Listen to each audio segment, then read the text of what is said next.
ഇന്ന് നിങ്ങൾക്ക് ഞാൻ പരിചയപ്പെടുത്തി തരുന്നത് സിദ്ധയിൽ തന്നെ വളരെ പ്രധാനപ്പെട്ടുള്ള ഒരു മെഡിസിനായ അമുക്കുര ലേഹ്യാണ്. ഒപിയിൽ വരുന്ന കുട്ടികൾക്കാണെന്നുണ്ടെങ്കിലും മുതിർന്നവർക്കാണെങ്കിലും ഒരുപാട് ഇൻഡിക്കേഷൻസ് ഉള്ള ഒരു മെഡിസിൻ ആണ്. ചെറിയ കുട്ടികൾക്ക് ഒരു 10-12 ഏജിൽ വരുന്ന കുട്ടികൾക്കാണെന്നുണ്ടെങ്കിൽ ഇമ്മ്യൂണിറ്റി ബൂസ്റ്റ് ആയിട്ടും എനർജിയും സ്റ്റാമിന അവരുടെ ഗ്രോത്ത് ആൻഡ് ഡെവലപ്മെന്റിന് വളരെ ഹെൽപ്പ് ചെയ്യുന്ന ഒരു പ്രൊഡക്റ്റ് ആണ്. അത് മെയിൽസ് ഫീമെയിൽ അങ്ങനത്തെ ഒരു റേഞ്ചിൽ വരാണെന്നുണ്ടെങ്കിൽ റീപ്രൊഡക്റ്റീവ് ഹെൽത്തിനെ ഒരുപാട് എൻഹാൻസ് ചെയ്യിക്കുന്ന ഒരു മെഡിസിൻ ആണ് അമുക്കുര ലേഹ്യം എന്ന് പറയുന്നത്. ഇതിന്റെ പേരിൽ നിന്ന് തന്നെ നമുക്ക് മനസ്സിലാക്കാം ഇതിന്റെ മെയിൻ ആയിട്ട് ഇൻഗ്രീഡിയന്റ് വരുന്നത് അമുക്കുരാണ്. വിത്താനിയ സോംനിഫറ അല്ലാതെയും കൂടുതൽ ഡ്രഗ്സ് ഇതിൽ ആഡ് ആയിട്ട് വരുന്നുണ്ട്.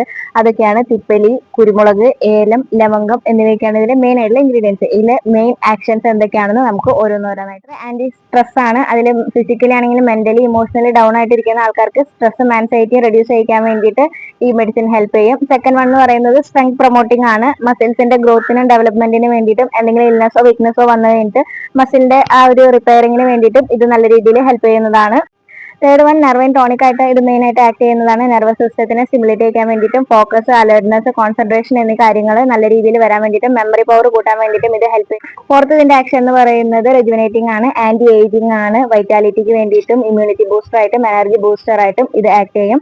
ഫിഫ്ത് വൺ അഫ്രോഡേസിക് ആണ്. അതായത് ഫീമെയിൽസിലാണെങ്കിലും മെയിൽസിലാണെങ്കിലും റീപ്രൊഡക്റ്റീവ് ഹെൽത്തിനെ എൻഹാൻസ് ചെയ്യിക്കും. ഫീമെയിൽസിലാണെങ്കിൽ ലൂക്കോറിയ കണ്ടീഷൻസിലും അവരെ ഹെയർ ഗ്രോത്ത്, ഇങ്ങനെ മുടി കൊഴിച്ചിൽ അങ്ങനെയുള്ള കണ്ടീഷൻസ് ഒക്കെ വരാണെന്നുണ്ടെങ്കിൽ ഹെയർ ഗ്രോത്തിന് വേണ്ടിയിട്ട് ഇത് യൂസ് ചെയ്യുന്നതാണ്.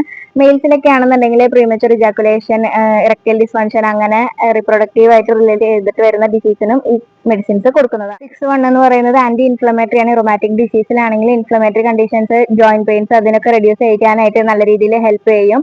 ഡൈജഷനെ പ്രൊമോട്ട് ചെയ്ത് അബ്സോർപ്ഷൻ ഒക്കെ നല്ല രീതിയിൽ നടത്തും. അങ്ങനെ ഇമ്മ്യൂണിറ്റി ആയിട്ടും ഗട്ട് ഹെൽത്ത് ഇംപ്രൂവ് ചെയ്യിക്കാനായിട്ട് ഇത് ഹെൽപ്പ് ചെയ്യും. പിന്നെ ഇതിനുള്ള മെയിൻ ആയിട്ട് വരുന്ന വേറൊരു ആക്ഷൻ ആണ് സെഡേറ്റീവ് ആക്ഷൻ. അത് ഉറക്കമില്ലാത്ത ആൾക്കാരുണ്ടെന്നുണ്ടെങ്കിൽ അവർക്ക് ഇത് രാത്രി കാലങ്ങളിൽ 1/2 ടീസ്പൂൺ വീതം കൊടുത്തു കഴിഞ്ഞാൽ ഉറക്കത്തിനെയും നല്ല രീതിയിൽ ഇംപ്രൂവ് ചെയ്യിക്കാനായിട്ട് ഇത് സഹായിക്കും.